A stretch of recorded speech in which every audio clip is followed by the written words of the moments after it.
Bien le bonjour à toi. Dans cette petite vidéo, laisse-moi te montrer la voix de... Ce n'est pas une défaillance de votre écran. N'essayez donc pas de régler l'image. Nous maîtrisons à présent toute retransmission. Nous avons besoin de vous, de toi. En d'autres termes, on recrute. On a besoin de nouveaux bénévoles pour rejoindre la team Mangado et écrire des chroniques. Aucune raison de flipper, t'es accompagné, coaché, encadré. Et si ça te fait kiffer, tu peux même venir tourner. Ça t'intéresse? Tu veux en savoir plus? Écris à Loud sur l'adresse qui s'affiche. Bon, je te laisse reprendre ta vidéo. Les chaventures de Tai et Mamichou. Ça va être fantastique, hein? C'est pas vrai? Allez, c'est parti! Non, franchement les gars, je peux pas. J'ai l'air ridicule avec ça, puis ces phrases à la con.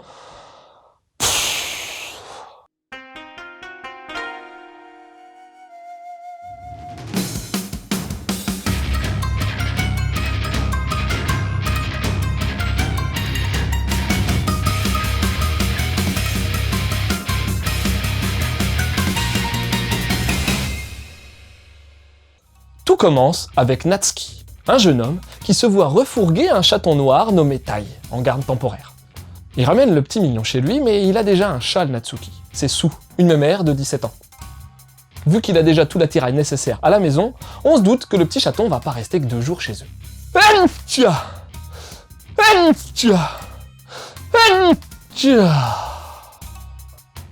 Alors, la cohabitation s'installe avec des bons et des moins bons côtés pour la mamie Su.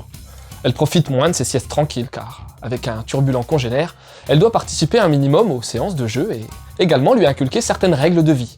Repas, parties de balle, toilettes et découvertes vont ponctuer la vie quotidienne des 2 félins. Et après tout, Mamie Su a pas l'air trop gênée par la présence de ce nouvel occupant. Non, elle est pas gênée. Elle aime bien les petits jeunes, elle.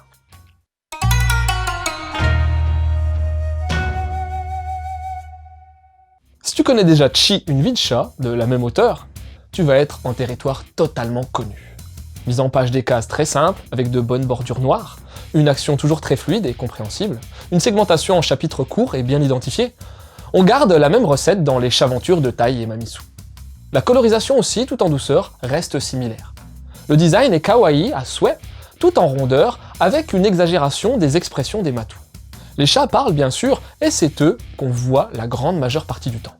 Ils s'expriment en langage chat avec des bulles genre miaou ou mi ou alors miaou. Je sais, je suis fort pour imiter les chats. Et en texte seul à côté du perso pour la traduction en langage humain. Et selon le ton utilisé, un miaou, ça peut vouloir dire des trucs totalement différents. Hein. Côté décor, pour ce volume, on reste dans l'intérieur de la maison, mais on change quelquefois de pièce. Quelques cases en plan plus large contenant du décor par-ci par-là suffisent à te situer. On a toujours un dégradé de couleurs qui habille les cases à fond vide.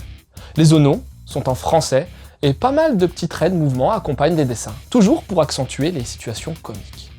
Cette édition, en sens de lecture français, chez Nobinobi, est agrémentée d'un Paper Toys à collectionner en fin de tome, ainsi que d'un petit dossier en collaboration avec la SPA qui t'explique comment bien t'occuper d'un chatonnet.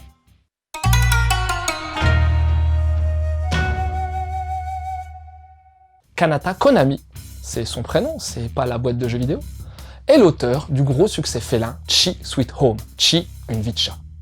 Elle n'a, pour ainsi dire, mis en place que des mangas avec des matous en tant que protagonistes. Son autre titre est Fuku Fuku Funya, ou Chubi Chubi en français, composé de 2 séries, Mon chat tout petit et Mon ami pour la vie. Quant au spin-off de Chi, Chi mon chaton, c'est une autre dessinatrice qui opère pour réaliser un manga avec des strips en 8 cases adaptés au tout premier lecteur en herbe. Voilà le topo. Et qu'en est-il des chaventures de chat et Mamichou, ou Sueto Tai-chan en VO? Eh bien, comme dit dans la partie précédente, on prend le même moule que Chi et on recommence. C'est super simple et abordable, mignon, et tous les fans hardcore de félins, un peu comme moi, ou les jeunes lecteurs s'y retrouveront. Si t'as pas accroché à Chi une vie de chat, laisse tomber. Hein. Par contre, si t'as aimé, alors aucun risque de te gourer.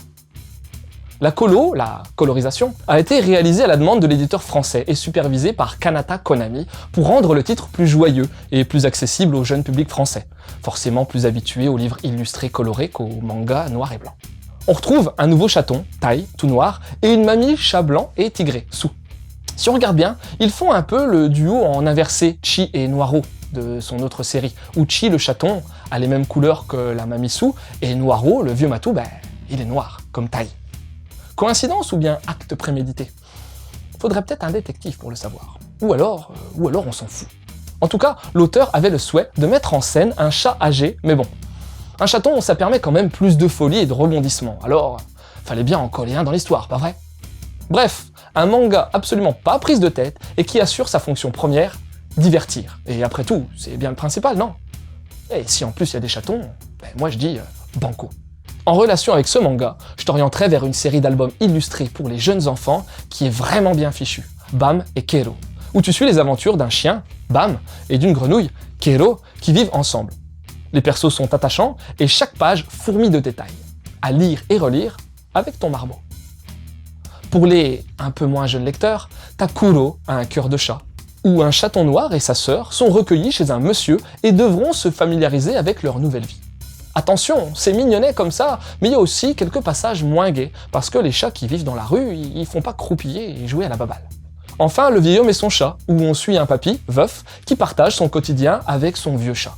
Un manga tranquille, pépère, tout en douceur, où les persos principaux sont que des petits vieux. Voilà, c'était Lou, j'espère que cette chronique t'aura donné envie de lire les chaventures de Tai et Mamisu.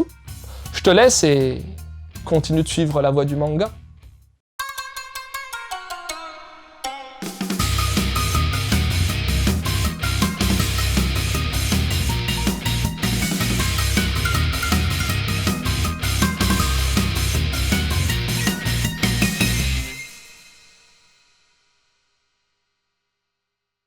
T'es sûr que j'ai pas l'air trop teubé, habillé comme ça? Non? Parce que bon, avec ma réputation, je veux pas avoir l'air trop ridicule, non? C'est pas mon genre.